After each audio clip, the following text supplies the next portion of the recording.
Apparently, there's people are getting a bit sad because the original voice actor for Claire isn't coming back for the remake. Oh, for that writer's strike thing? Yeah. I'm kind of glad that writer's strike thing, you know? You're glad? Yeah, a little bit, because I'm sick of hearing the same people doing the same thing over and again. Do you know what I mean? It's like everything is Troy Baker. I love Troy Baker, though. That man knows how to wear a scarf. He's got some nice hair as well. Well, oh my God, he has nice hair. Seriously, he has some really nice hair. Well, it's the same thing with, like, I love Nolan and I love Troy Baker, and it's if they can. I think I should say this. I think Troy Baker is versatile enough where he does, like, in many games you can hear him doing Troy Baker. Yeah.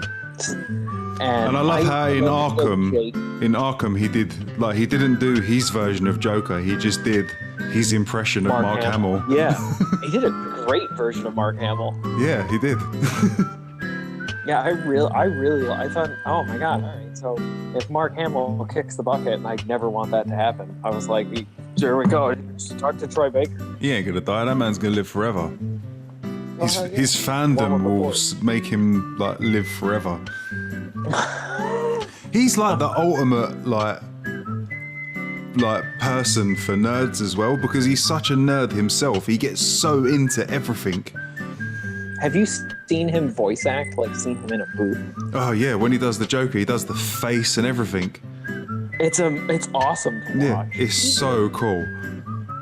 Funny story with when Yakuza, the first Yakuza game, when it came to the PS2. Oh, this yes, is when I was like, yes, we're talking about Yakuza. Yeah. Yes. just right when I was looking for, you look for games. Like, that's what I did when I was younger. I don't know what's here. I don't know what's there. And I think I get like one magazine a month. I forget what I got. Nintendo Power. So I wouldn't even get Yakuza.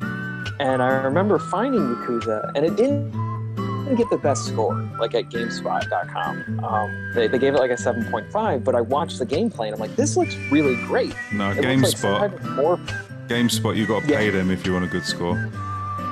Yeah, you got. But it looked like something like if you took Metal Gear Solid, for the narrative, like having a heavy emphasis on cutscenes, and then it looked like a brawl, beat 'em up. Yeah, Streets of Rage. Yeah, exactly. And then like RPG stuff. But the first game was all dubbed in English. So they had like a bunch of like big voice actors and I think voice actresses in the game. But the who's the dude with the eye patch? Majima. I don't remember his name. Yeah, that was Goro Mark Majima. Hamill. It really suits Mark Hamill as well because he's fucking nuts, Majima. And he was great. I could be wrong if that's the character he does, but I'm almost positive that was that one. And I think the main bad guy in the first Yakuza was voiced by Michael Rosenbaum, Lex Luthor from Smallville. Yeah, he's actually pretty good at doing voices. He is. I really like it. He's funny too. Yeah, did you ever play Dark Sector? I did play Dark Sector. See, that was a good game. That was very underrated, I thought. I thought the gameplay was good, but I felt like the story had a case of the writers knew what was going on, but they forgot to let the audience in on it, so you were just kind of confused. For me, it's one of those games. It falls in the same bracket as, say, like Vanquish. Do you know what I mean? You don't really care what's going on. Oh my God, I love Vanquish. Like, but you don't. Like, stuff happens. You're like, oh, all right, okay. Come on, get it in. Yeah. Oh my God, I love Vanquish. Yeah, I want a sequel to Vanquish. They need to kickstart that. I will put money towards Vanquish. There will be a number 2 now. Now, if they've released it on Steam, they should do a sequel if it does well. We should re-release them on consoles. Because it's funny how some games like just pass people and they're like, good example is when the first Uncharted came out, it didn't hit that like big awareness until the second game came out. Because I remember playing the beta that was with Infamous, and people were like, yeah, I never played the first Uncharted. I had no idea what this was. It's like, you didn't play the first Uncharted? What the hell are you playing on your PS3? Yeah. That was the only game I had for the longest time. You know that game? And I'm so happy. You know the first game? I played that and I finished it in one sitting. What? Uncharted 1, the first one. I did it in one sitting. Uncharted. Did you pee, or did you have like a bottle? No, you got a pause button, didn't you?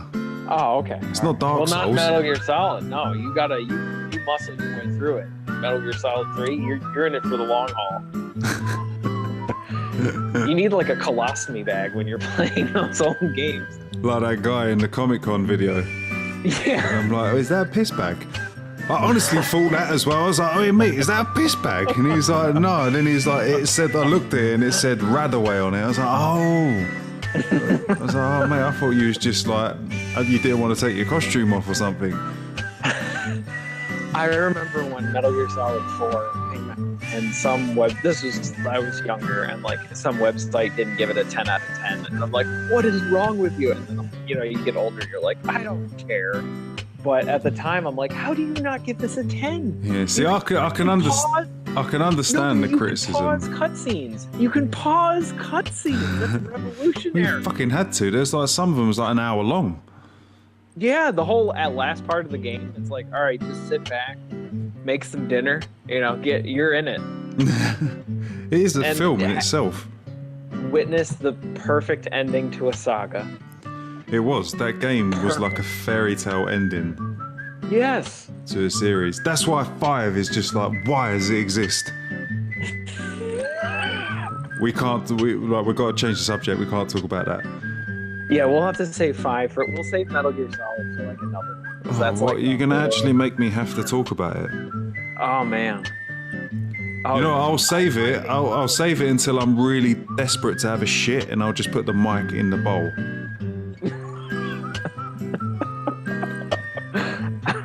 There you go. Metal Gear Solid 5 review. Talking of review, that's what the next closer look video is going to be on Yakuza 0. Oh, nice. Yeah, definitely have to do it on that. See, that's the thing as well about Yakuza 0 that's so good. Because if you're a fan of the series, like, you know that Majima is an absolute nutcase, but then you play this one and he's so straight-laced. And you're like, what the fuck? What's going on here? But then you just gradually see how he turns crazy. Oh, that's pretty cool. Yeah, because I've only played the first and the second game. Yeah, because he used to be called the, in this one, they call him, like, the Lord of the Night. Or the like something of the night, just basically because he's the man. He runs all the nightclubs and stuff in this game. And he's like really good. But then gradually throughout the game, he just gets more and more mad. Things just start pissing him off more and more. And then he just decides towards the end of the game, I'm going to get a haircut and I'm going to go in the shop and I'm going to buy the most loud looking outfit I can find. And then he just starts talking different and just has this mad grin on his face. Oh man, the game is so good. It's mad how a series can be.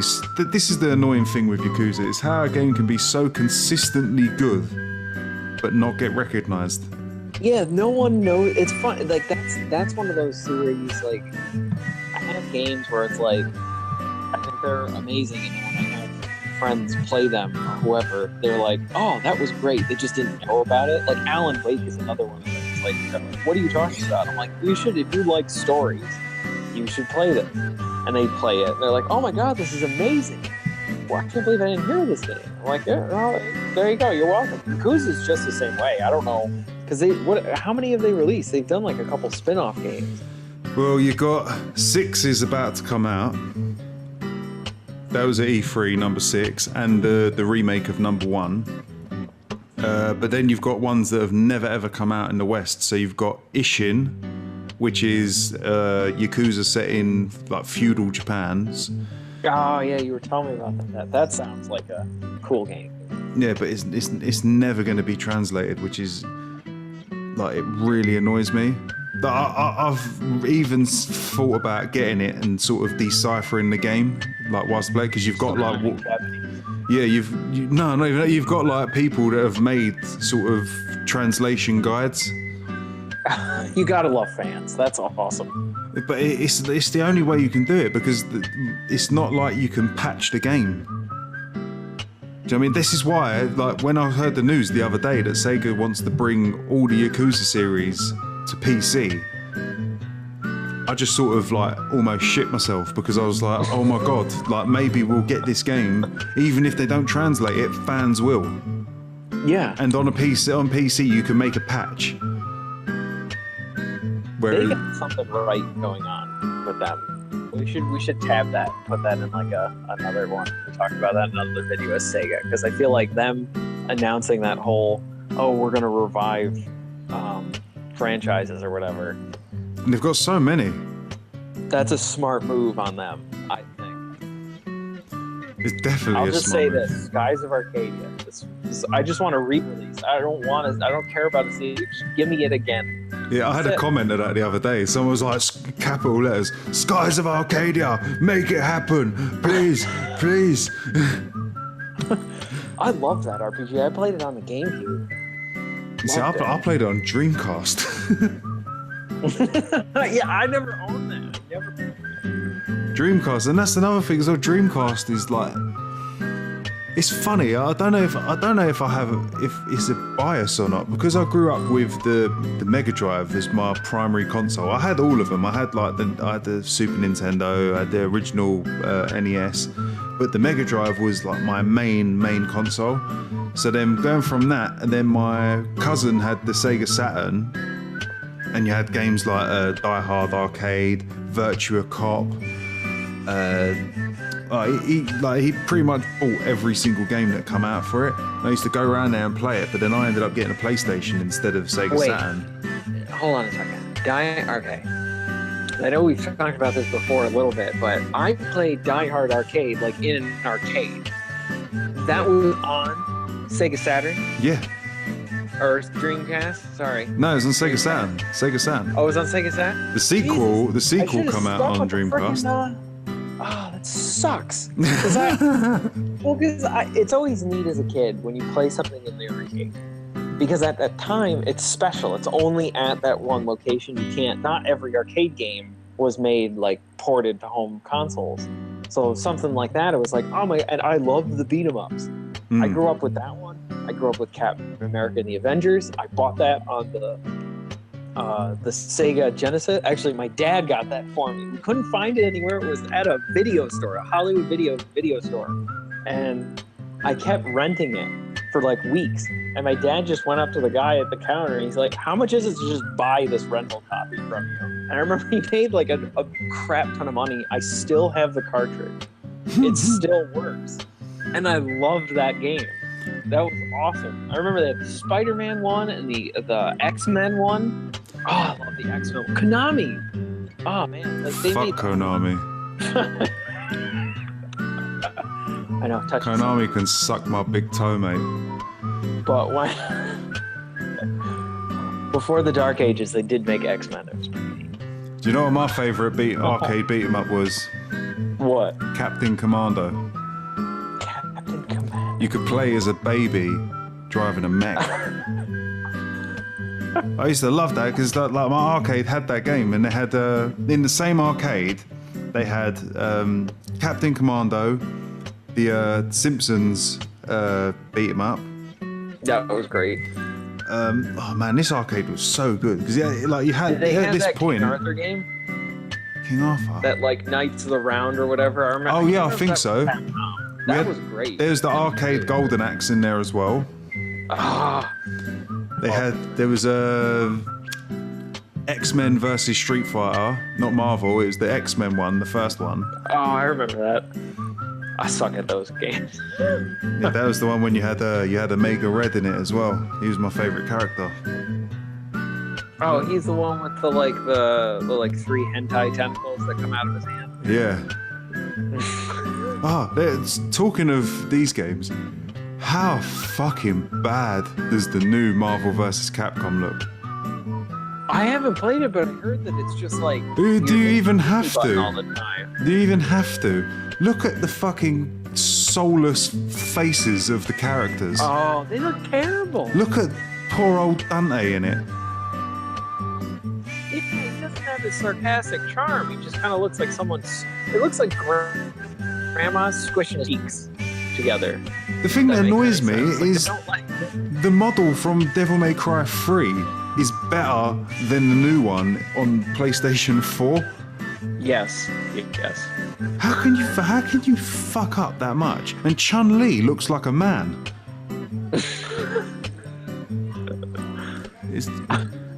Got some people outside.